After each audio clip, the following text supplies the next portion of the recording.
Good morning everyone, সবাইকে স্বাগত জানাচ্ছি আমার ইউটিউব চ্যানেলের আজকের এক নতুন পর্বের ভিডিওতে। আশা করি সবাই ভালো আছেন আপনারা। আজকে আমার গন্তব্য হচ্ছে চন্দননগর। আমি এই মুহূর্তে রয়েছি চুঁচুড়ো স্টেশনে। এখান থেকে আমি ধরবো চন্দননগরগামী ট্রেন। চন্দননগর আপনারা সবাই জানেন যে খুব ঐতিহ্যবাহী একটা শহর আমাদের বাংলায়। সেই ঐতিহ্যবাহী শহর চন্দননগর আজকে আমি ঘুরবো। শুধু আমি ঘুরবো না, আপনারাও সঙ্গে থাকবেন, কারণ আমি নিজে ভ্রমণ করার সাথে সাথে ভিডিও করব এবং আপলোড করব এই চ্যানেলে, এবং তার সাথে দেখাবো আপনাদেরও চন্দননগর ঘুরিয়ে।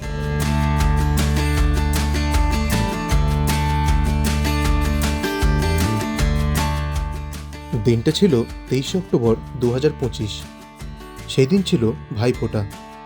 তাই সকাল সকাল চুঁচুড়োতে আমার দিদির বাড়ি গিয়ে দিদির কাছ থেকে ফোঁটা নিয়ে বেরিয়ে পড়লাম বাংলার এক প্রসিদ্ধ ঐতিহাসিক শহর চন্দননগর ভ্রমণ করে দেখতে।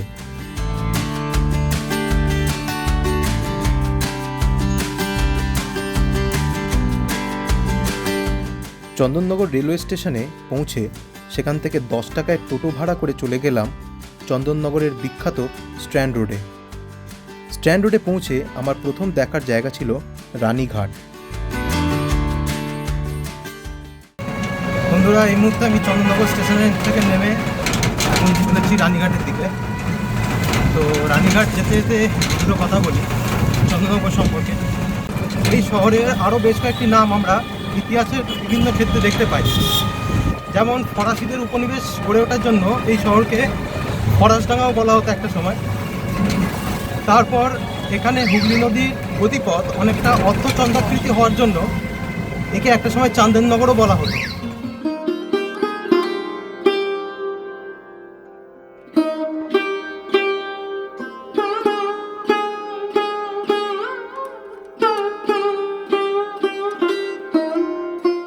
উনিশশো 8 সালে আলিপুর বোমাকাণ্ডের মামলা থেকে মুক্তি পাওয়ার পর ঋষি অরবিন্দু কর্মযোগিনী পত্রিকায় ইংরেজদের বিরুদ্ধে নিবন্ধ লেখা শুরু করে। ফলে ইংরেজ সরকার তার বিরুদ্ধে অ্যারেস্ট ওয়ারেন্ট জারি করলে ঋষি অরবিন্দু চলে আসে ফরাসিদের অধীনে থাকা এই চন্দননগরে।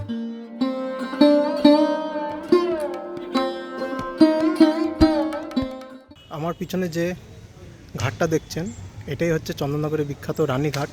এই সেই রানীঘাট যেখানে ঋষি অরবিন্দু চন্দননগর আসার পর প্রথম পা রেখেছিলেন। ব্রিটিশ পুলিশদের গ্রেপ্তারি এড়াতে সিস্টার নিবেদিতার কথায় ঋষি অরবিন্দু 1910 সালে এখানে এসে পৌঁছায়। এই রানীঘাটে নামার পর তিনি চলে গিয়েছিলেন বিপ্লবী মতিলাল রায়ের বাড়িতে, এবং সেখানে তিনি বেশ কিছুদিন ব্রিটিশ পুলিশদের থেকে গা ঢাকা দিয়েছিলেন।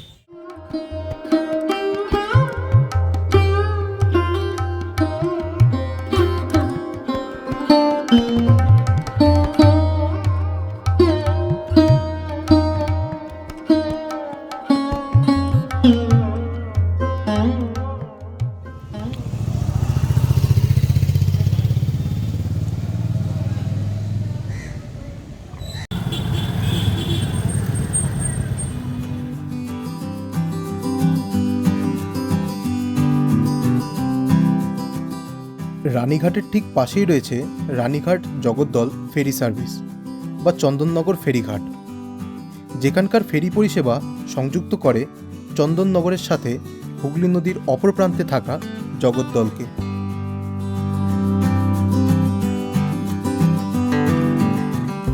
কলকাতা শহরের মতন এই চন্দননগরও গড়ে উঠেছিল 3টি গ্রাম নিয়ে। দক্ষিণে ছিল গন্দলপাড়া, উত্তরে ছিল বড়কিষেনপুর ও পশ্চিমে ছিল খলিশানি।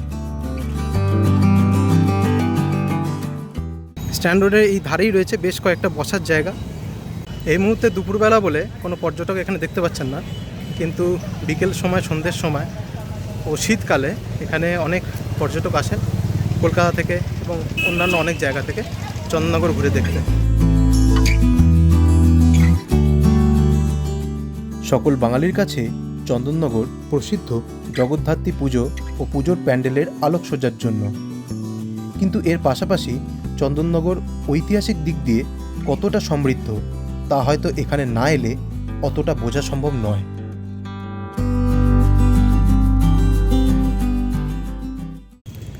হুগলি নদীর তীরে অবস্থানের জন্য এই চন্দননগর বরাবরই ছিল বাণিজ্যের এক আদর্শ স্থান। 1673 সালে ফরাসি ইস্ট ইন্ডিয়া কোম্পানি আসে এই চন্দননগরে বাণিজ্য করার অভিপ্রায় নিয়ে। তৎকালীন বাংলার নবাব ইব্রাহিম খানের কাছ থেকে অনুমতি নিয়ে ফরাসিরা শুরু করে বাণিজ্য এই চন্দননগরে। এবং প্রধানত যে দ্রব্যগুলো নিয়ে বাণিজ্য এখানে দেখা যেত সেগুলি মূলত আফিম, নীল মানে হচ্ছে ইন্ডিগো, যে নীলের চাষ করা হতো আগে, নীল, রেশম, চিনি, পাটের দড়ি প্রভৃতি। স্ট্যান্ড রোড দিয়ে দক্ষিণ দিকে যেতে থাকলে ডান পাশে চোখে পড়বে ফরাসিদের দ্বারা 1880 সালে নির্মিত এই ক্লক টাওয়ারটি। এবং এই ক্লক টাওয়ারের পাশেই রয়েছে চন্দননগর পুলিশ স্টেশন।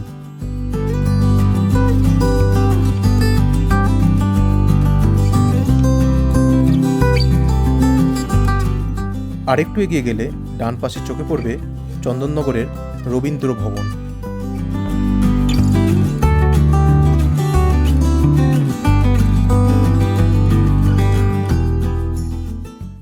বিংশ শতকের শুরুর দিক থেকে মূলত 1905 সালের বঙ্গভঙ্গের পর থেকে চন্দননগর হয়ে উঠেছিল বাংলার বিপ্লবীদের একটি অন্যতম ঘাঁটি।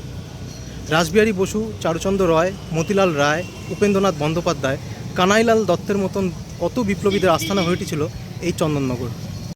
যেহেতু সেই সময় চন্দননগরে ফরাসিদের উপনিবেশ ছিল, সেই কারণে ব্রিটিশরা সহজে এখানকার বিপ্লবীদের ঘাঁটিগুলোতে হানা দিতে পারত না। ফলে সেই কারণে ভারতের স্বাধীনতা সংগ্রামের জন্য লড়তে থাকা বিপ্লবীরা কতকটা সহজেই চন্দননগরে গা ঢাকা দিয়ে থাকতে পারত। শুধু ফরাসিরা কেন, একসময় এই চন্দননগরেই বাণিজ্য করত তাবর তাবর বাঙালি ব্যবসায়ীরাও। ইন্দ্রনারায়ণ চৌধুরী, দুর্গাচরণ রক্ষিতদের মতন বড় বড় ব্যবসায়ী চালাতো তাদের বাণিজ্য এই চন্দননগর থেকেই।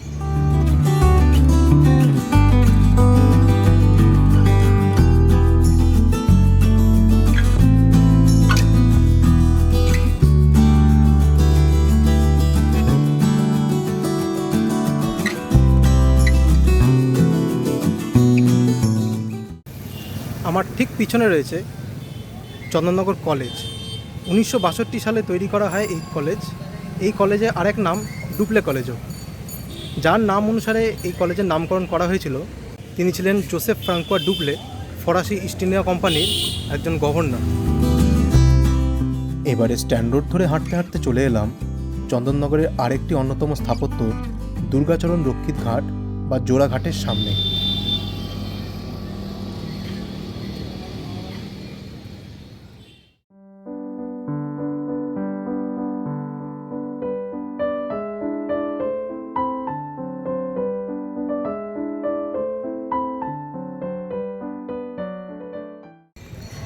দুই পাশে দুটি ঘাট থাকায় এই দুর্গাচরণ রক্ষিত ঘাটকে জোড়াঘাটও বলা হয়ে থাকে।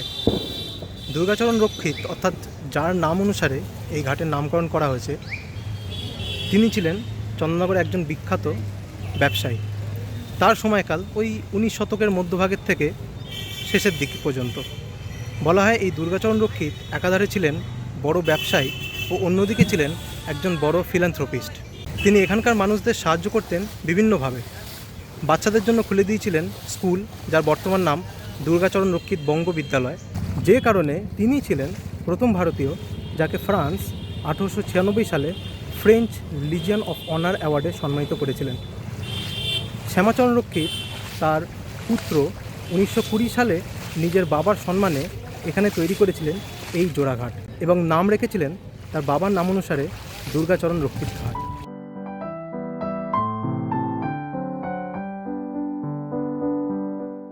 ফ্রেঞ্চ সরকারের কাছ থেকে লিজিয়ন অফ অনার অ্যাওয়ার্ডের পাশাপাশি তিনি পেয়েছিলেন অফিসিয়ে দে একাডেমি অ্যাওয়ার্ড এই অঞ্চলে শিক্ষার উন্নতি সাধনে তার বিশেষ অবদানের জন্য।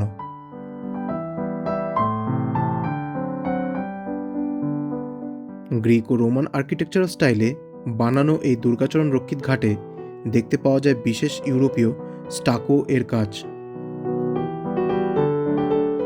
করিন্থিয়ান স্টাইলের পিলারের সাথে ছাদের কারুকাজের মধ্যে বেশ কয়েকটি হাতির মাথাও দেখতে পাওয়া যায়।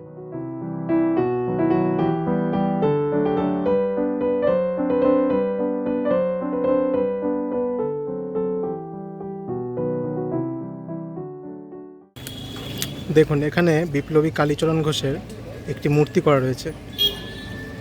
জন্ম 14 মার্চ 1910, মৃত্যু 30শে জানুয়ারি 1973।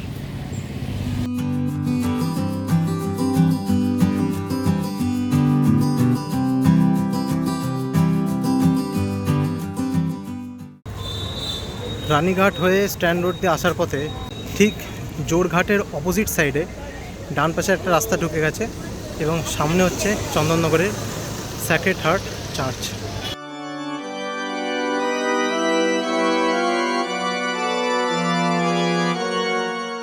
চন্দননগরের এই স্যাক্রেড হার্ট চার্চটি একটি রোমান ক্যাথলিক চার্চ। 1875 সাল থেকে এর নির্মাণ কাজ শুরু হয়ে 1884 সালে এই চার্চের কাজ সম্পূর্ণ হয় এবং 27শে জানুয়ারি 1884 খ্রিস্টাব্দে কলকাতার আর্চ বিশপ বা প্রধান পাদ্রী পল গুয়েথালস এই চার্চটি উদ্বোধন করেছিলেন।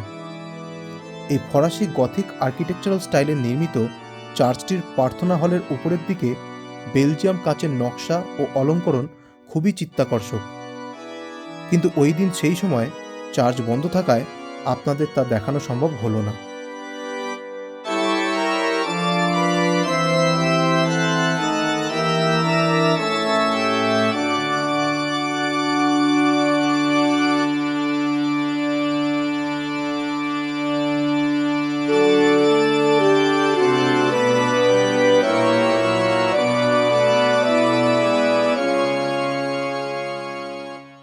দেখুন, এই চন্দননগর সেক্রেড হার্ট চার্চের ঠিক সামনেই শহীদ মাখনলাল ঘোষালের একটি স্ট্যাচু করা রয়েছে।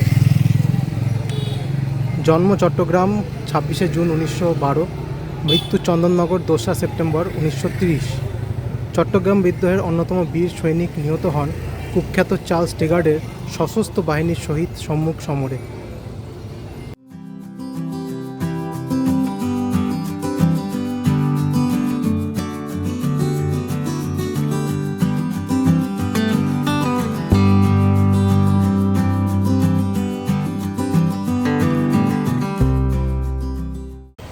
ডুপ্লে সাহেবের নামের উল্লেখ তো আমি আগেই করলাম। 1731 সাল নাগাদ ফ্রান্স থেকে ডুপ্লে ভারত তথা এই চন্দননগরে আসে ফরাসি ইস্ট ইন্ডিয়া কোম্পানির গভর্নর হয়ে। শোনা যায় ডুপ্লে গভর্নর হয়ে আসার 10 বছরের মধ্যেই ফরাসি ইস্ট ইন্ডিয়া কোম্পানির বাণিজ্য ফুলে ফেঁপে ওঠে এবং সেই সময় এই চন্দননগর হয়ে ওঠে বাংলার বাণিজ্যের মূল কেন্দ্র, যে কারণে পরবর্তীকালে 1742 সাল নাগাদ ডুপ্লেকে ভারতের সমস্ত ফরাসি এস্টাবলিশমেন্টের গভর্নর জেনারেল করা হয়েছিল। আমার পিছনে এখন যে বিল্ডিংটি দেখছেন সেটি হলো সেই গভর্নর জেনারেল ডুপ্লে সাহেবের প্যালেস, নাম ডুপ্লে প্যালেস। বর্তমানে এটি একটি মিউজিয়াম। এখানে তৎকালীন বিভিন্ন ফরাসিদের জিনিসপত্র রাখা রয়েছে পাবলিকের জন্য।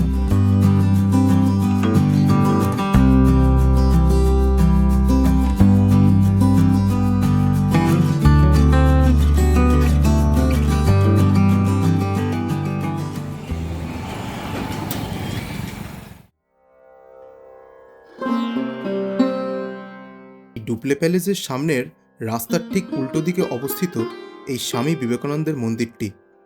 শোনা যায় যে বাংলার বিপ্লবী আন্দোলনের সময় স্বামী বিবেকানন্দ চন্দননগরে থাকা বিপ্লবীদের বিভিন্নভাবে সাহায্য করতেন এবং তৎকালীন চন্দননগরে থাকা বিপ্লবীদের কাছে স্বামীজি হয়ে উঠেছিলেন এক অন্যতম আদর্শ।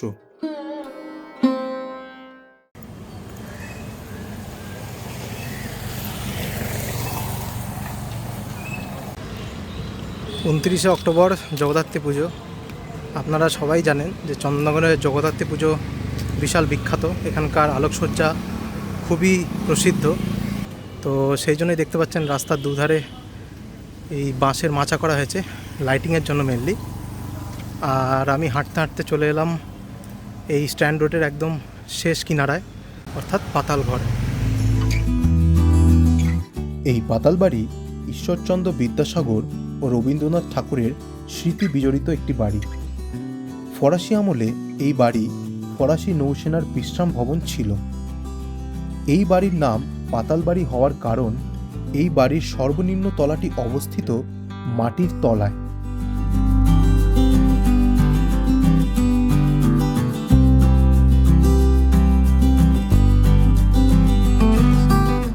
পাতালবাড়ি দর্শনের পর 10 টাকা দিয়ে একটা টোটো ভাড়া করে আমি অগ্রসর হলাম আমার সেই দিনের চন্দননগর ভ্রমণের শেষ দর্শনীয় স্থান নন্দদুলাল জিউয়ের মন্দির দর্শনে।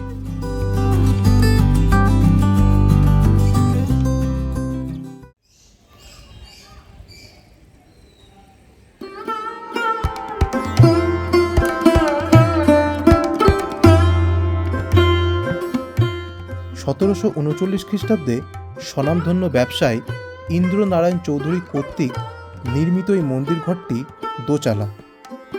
মন্দিরের বাইরের দেওয়ালে লক্ষ্য করলে বেশ কিছু জায়গায় অল্প টেরাকোটার কাজ দেখতে পাওয়া যায়। আগে এই মন্দিরের গায়ে বেশ কয়েক জায়গায় টেরাকোটার কাজ থাকলেও পরবর্তীকালে মন্দির সংস্করণের সময় দেখা যায় অধিকাংশ টেরাকোটার কাজগুলি খারাপ হয়ে গেছে। ফলে সংস্কারের সময় অধিকাংশ টেরাকোটার কাজগুলি খসিয়ে ফেলা হয়।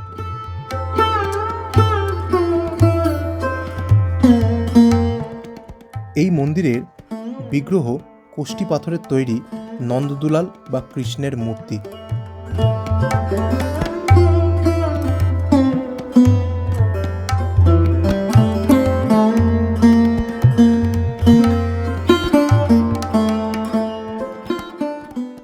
তো বন্ধুরা, আজকে এই পর্বের ভিডিও এই পর্যন্তই। যদি ভিডিওটি ভালো লেগে থাকে তো অবশ্যই লাইক করবেন এবং শেয়ার করবেন। যদি কিছু কমেন্ট করতে হয় অবশ্যই নিচে দেওয়া কমেন্ট বক্সে কমেন্ট করে জানাবেন। আর আমার চ্যানেলটি সাবস্ক্রাইব করবেন।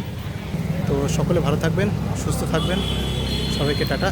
আবার দেখা হবে পরবর্তী নতুন এক পর্বের নতুন এক ভিডিওতে।